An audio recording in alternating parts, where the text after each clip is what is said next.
नमस्कार। Thakur study point में आप सबका स्वागत है। मैं आज आप लोगों के बीच लेकर आ चुकी हूँ एचपी टेट जीके सीरीज, जो कि टेट के एग्जाम के पॉइंट ऑफ व्यू से काफी महत्वपूर्ण होने वाली है। वीडियो को शुरू करने से पहले अगर आप हमारे चैनल पर नए हैं तो चैनल को सब्सक्राइब करें, साथ ही बेल आइकन प्रेस करें और अगर आपको वीडियो पसंद आए तो वीडियो को लाइक एवं शेयर जरूर करें। चलिए वीडियो को शुरू करते हैं। सबसे पहला प्रश्न, सरदार अजीत सिंह स्मारक कहाँ पर स्थित है? इसका सही उत्तर हो जाएगा ऑप्शन सी, पंचपुला, चंबा में। सरदार अजीत सिंह स्मारक कहाँ पर है? ये पंचपुला, चंबा में स्थित है। और चंबा के कुछ महत्वपूर्ण स्मारक और कौन कौन से हैं, जैसे सुभाष बावली, ये डलहौजी में स्थित है। और दूसरा है भूरी सिंह म्यूजियम, भूरी सिंह म्यूजियम भी चंबा में स्थित है। यहाँ पर ऑप्शन में दिया गया है सिरमौर, सिरमौर के नाहन में कौन सा स्मारक स्थित है? सिरमौर के नाहन में है लिंटन मेमोरियल। अगला है किला लोहगढ़, किला लोहगढ़ पांवटा साहिब में स्थित है और ऋषि कल्पी मेमोरियल भी पांवटा साहिब में स्थित है। अगर आपसे पूछा जाए कि स्टेट म्यूजियम कहाँ पर स्थित है? स्टेट म्यूजियम शिमला जिले में स्थित है। और Indian institute of advance study एवं प्रोस्पेक्ट हिल भी कहाँ पर है? ये भी शिमला में स्थित है। अगर आपसे पूछा जाए कि केंद्रीय विश्वविद्यालय हिमाचल प्रदेश में कहाँ पर स्थित है? केंद्रीय विश्वविद्यालय हिमाचल प्रदेश में कांगड़ा के देहरा में स्थित है। अगर आपसे पूछा जाए कि सेंट जॉन चर्च एवं चिन्मया तपोवन या संदीपनी तपोवन कहाँ पर स्थित है?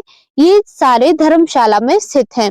अगर आपसे पूछा जाता है कि सैनिक स्कूल हिमाचल प्रदेश में कहाँ पर स्थित है? सुजानपुर, टिहरा, हमीरपुर में स्थित है। अगला प्रश्न, सुकेती जीवाश्म पार्क कहाँ पर स्थित है?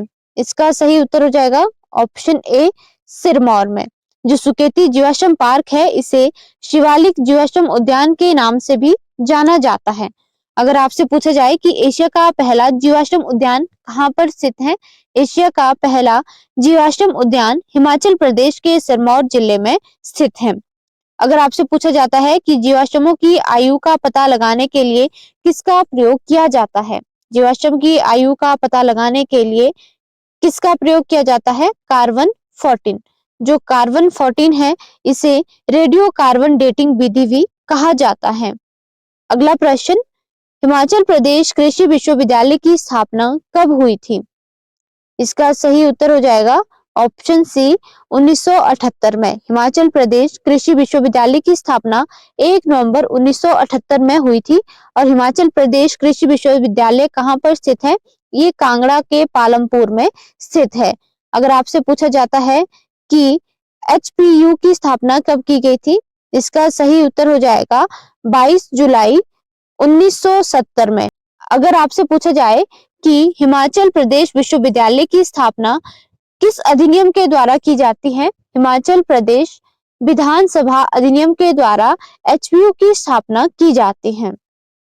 अगर आपसे पूछा जाए कि केंद्रीय विश्वविद्यालय कहाँ पर स्थित है? केंद्रीय विश्वविद्यालय कांगड़ा के देहरा में स्थित है। यहाँ पर ऑप्शन में दिया गया है 1985। 1985 में वाईएस परमार वानिकी एवं बागवानी विश्वविद्यालय नौणी की स्थापना की गई थी।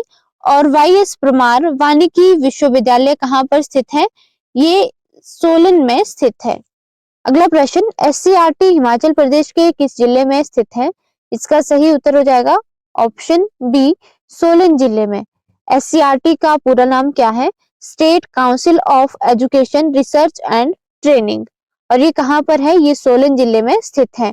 अगर आपसे पूछा जाता है कि एससीईआरटी का पुराना नाम क्या था? एससीईआरटी का पुराना नाम था college of school education Solan. College of school education Solan की स्थापना कब की गई थी? इसकी स्थापना 1954 में की गई थी और इसे 1970 में स्टेट इंस्टीट्यूट ऑफ एजुकेशन में बदला गया था।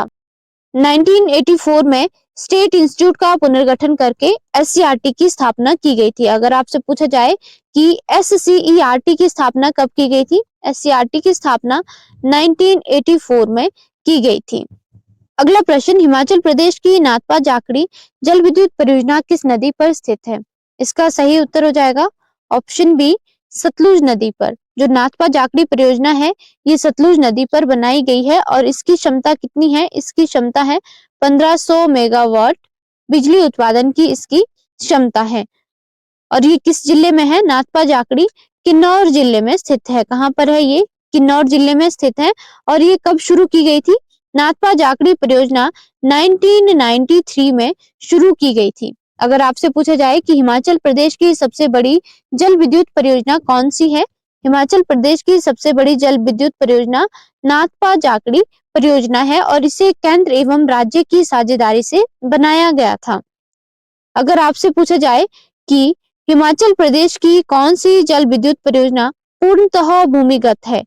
इसका सही उत्तर हो जाएगा संजय जल विद्युत परियोजना। संजय जल विद्युत परियोजना को भाभा परियोजना के नाम से भी जाना जाता है और ये किस नदी पर बनी है? ये बनी है सतलुज नदी पर। अगर आपसे पूछा जाए कि हिमाचल प्रदेश की जल विद्युत क्षमता कितनी है? हिमाचल प्रदेश की जल विद्युत क्षमता है 21,500 मेगावाट। हिमाचल प्रदेश की सबसे छोटी जल विद्युत परियोजना कौन सी है? हिमाचल प्रदेश की सबसे छोटी जल विद्युत परियोजना है रोंग टोंग परियोजना और ये कहाँ पर है? ये लाहौल एवं स्पीति में स्थित है और रोंग टोंग स्पीति की सहायक नदी है। जो हिमाचल प्रदेश की सबसे छोटी जल विद्युत परियोजना है, इसकी क्षमता कितनी है? इसकी क्षमता है 2 मेगावाट। अगला प्रश्न, निम्न में से किसे सर्वप्रथम परमवीर चक्र से सम्मानित किया गया था? इसका सही उत्तर हो जाएगा option A major Somnath Sharma को। हिमाचल प्रदेश के ऐसे पहले व्यक्ति थे जिन्हें की परमवीर चक्र से सम्मानित किया गया था और उनका नाम क्या था? मेजर सोमनाथ शर्मा। और इनका संबंध हिमाचल प्रदेश के कांगड़ा जिले से संबंधित था और इन्हें मरणोपरांत परमवीर चक्र दिया गया था। इन्होंने 1947 में कश्मीर ऑपरेशन के दौरान पाकिस्तानी आक्रमण से बचाने के लिए आखिरी सांस तक अपने प्राणों को न्यौछावर कर दिया था। और ये किस रेजिमेंट से संबंधित थे? मेजर सोमनाथ शर्मा का संबंध 4 कुमाऊं रेजिमेंट से था।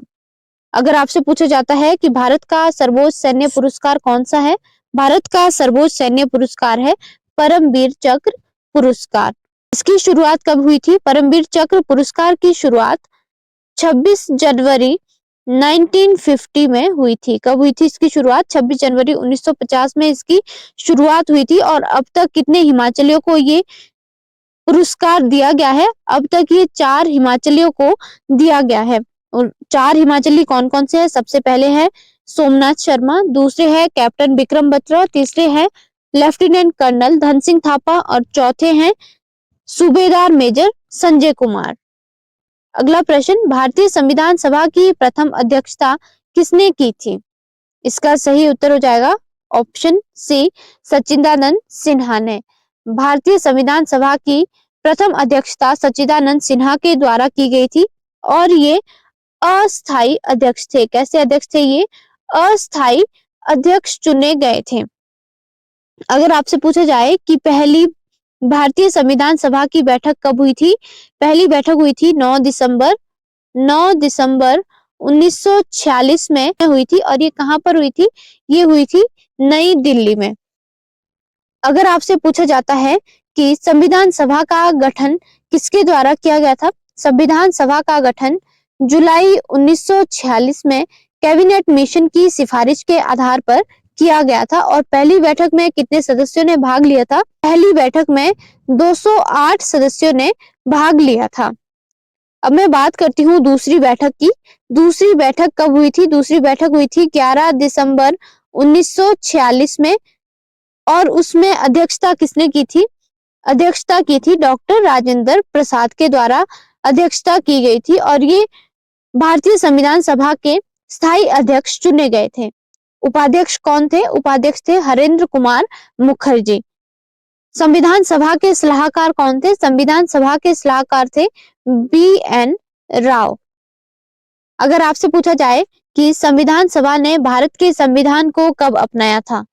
संविधान सभा ने भारत के संविधान को 26 नवंबर 1949 में अपनाया था और इसे कब लागू किया गया था? इसे लागू किया गया था 26 जनवरी 1950 में इसे लागू किया गया था। भारतीय संविधान को बनाने में कितना समय लगा था? भारतीय संविधान को बनाने में 2 वर्ष 11 माह और 18 दिन का समय लगा था। अगला प्रश्न, मिशन इंद्रधनुष योजना का संबंध किससे है? इसका सही उत्तर हो जाएगा ऑप्शन ए, टीकाकरण से। जो मिशन इंद्रधनुष है इसका संबंध टीकाकरण से है। और ये कब लॉन्च की गई थी?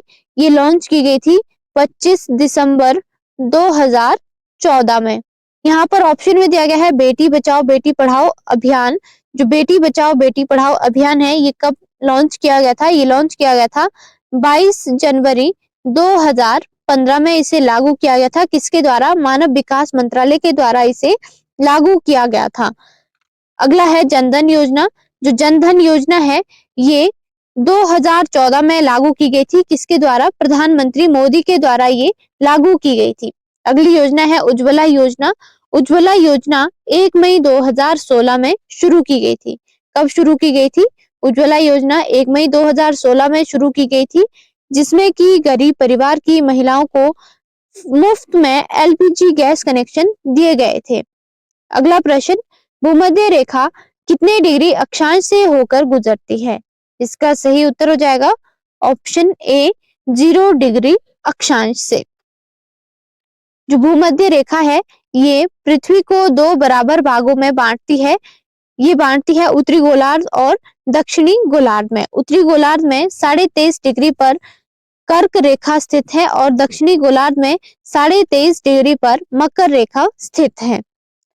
जो भूमध्य रेखा है ये कितने देशों से होकर गुजरती है? भूमध्य रेखा लगभग 13 देशों से होकर गुजरती है और 3 जल निकाय एवं 3 महाद्वीपों से होकर गुजरती है।